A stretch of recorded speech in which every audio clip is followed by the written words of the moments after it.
In 1830, if you wanted to travel from Liverpool to Manchester by train, the highest speed you could reach would be 39 kilometers per hour.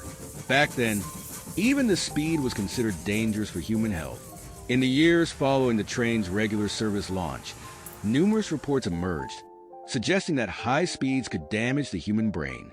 Later, as automobiles became faster, new fears surfaced. It was claimed that traveling at 60 kilometers per hour would inevitably cause a heart attack. However, these claims were never scientifically proven.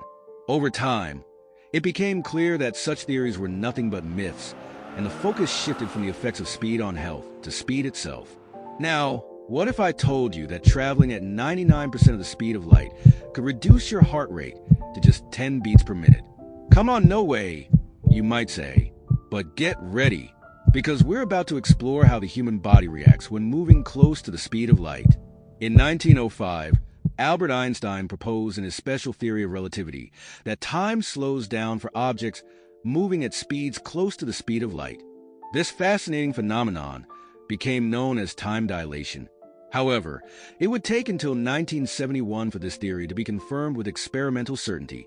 In the Haffel-Keating experiment conducted in 1971, airplanes equipped with atomic clocks were flown in different directions around the Earth. By the end of the experiment, a measurable time difference between the clocks was observed, once again proving the effect of time dilation. This experiment provided strong evidence supporting Einstein's theory and further validated the principles of special relativity. But what happens to the human body when traveling at speeds near the speed of light? Should we be genuinely concerned about heart attacks and similar reactions as people feared in the 1800s? It's important to clarify that nothing with mass can ever reach the speed of light. Even massless particles, like photons, can only reach a speed of 299,000 kilometers per second in a vacuum. This speed is often referred to as the cosmic speed limit or the simulation speed cap. Putting theoretical explanations aside, the fuel and energy required to accelerate any human-carrying spacecraft to the speed of light would be extraordinarily excessive. According to calculations, accelerating a spacecraft weighing just 10 metric tons to 99% of the speed of light with a tolerable g-force will require more than 200 times the total energy consumed on Earth in a year. And let's be clear, we were being quite modest in this estimation. Elon Musk's SpaceX Starship, the company's largest rocket, has a total launch mass of approximately 5,000 metric tons. Our calculations were based on a spacecraft only 2% the size of Starship. But let's set all those limitations aside for a moment. Imagine we had a perfect and efficient fuel source, abundant fuel, a spacecraft capable of withstanding such speeds, and astronauts brave enough to attempt it. What would happen? The first and most serious threat encountered while approaching the speed of light would be the impact of acceleration on human health. In fact, right now, all of us are traveling at approximately 107,000 kilometers h as the Earth orbits the Sun, yet we don't feel it. Why? Because the speed is constant. However, reaching the speed of light is an entirely different matter. Imagine the captain in Star Trek or other sci-fi shows declaring, "Engage warp speed," as the spaceship accelerates to light speed in just 10 seconds. In reality, the extreme acceleration required would generate g-forces so intense that it would crush and kill everyone on board. The human body has evolved to survive under Earth's gravitational pull of 1g. Unless the acceleration towards light speed happens carefully and gradually, the resulting g-force would prove fatal for everyone in the spacecraft. Most people can only withstand 4 to 6 g for a few seconds or minutes before losing consciousness due to blood circulation issues.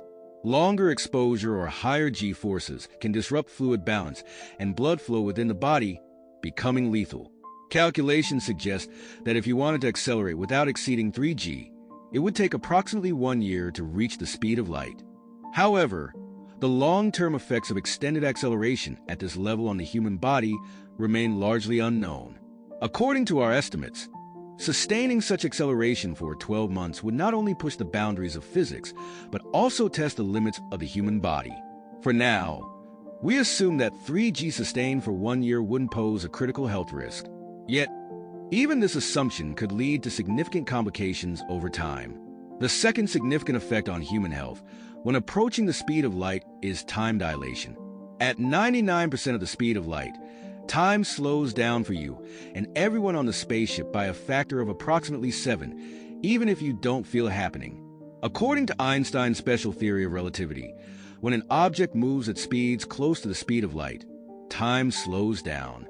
This phenomenon, called time dilation, is calculated using the Lorentz factor. It is also the basis of the famous twin paradox. If you were to travel at this speed for 1 year, your twin back on Earth would experience 7 years. Sounds like science fiction, right? Yet, it's a proven physical reality. But how is this possible?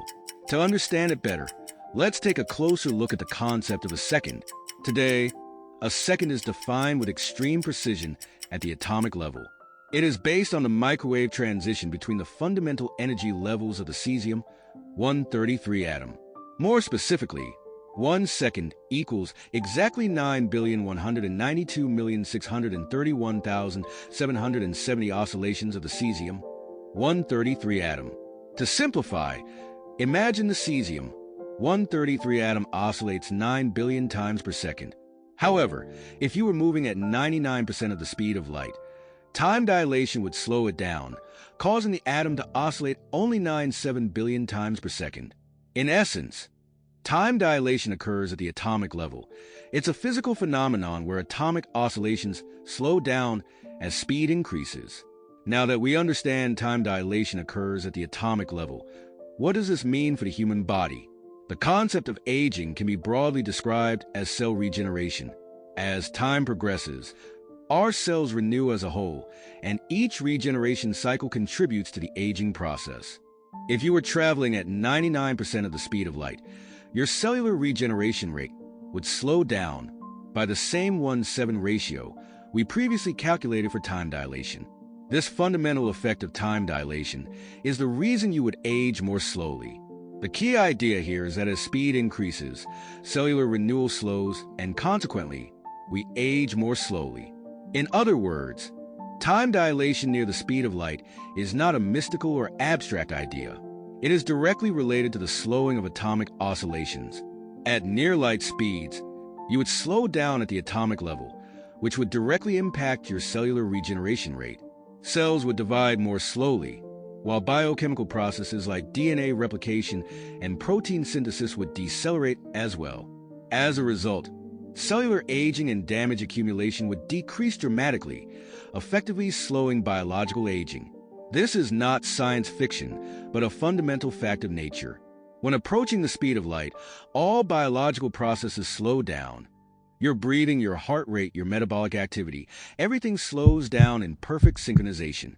For example, if your resting heart rate is normally 70 BPM, traveling at 99% of the speed of light could slow it to just 10 BPM, exactly 1/7 of its usual rate. But would it really slow down? Would you be able to feel or measure this change? Let's explore further. So, if you were to measure your heart rate while traveling at 99% of the speed of light, would this illusion break? No. This slowing effect would only be noticeable to outside observers. From your own perspective, everything would feel completely normal. This is the astonishing truth about time dilation, a fundamental aspect of how nature operates.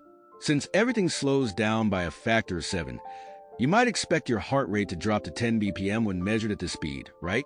But would it really? The answer can be understood with simple reasoning. At speeds near the speed of light, not just your body, but all measuring devices you carry, including your Apple Watch, would slow down at the same rate. Therefore, your watch would still show a heart rate of 70 BPM. It seems like magic, doesn't it?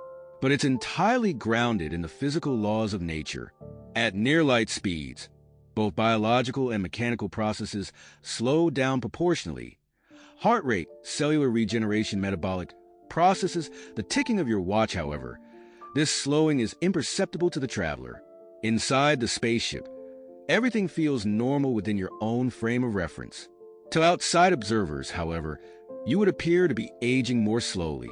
This is one of the most fascinating truths of time dilation, a natural phenomenon, so strange it feels almost as bizarre as the quantum world itself.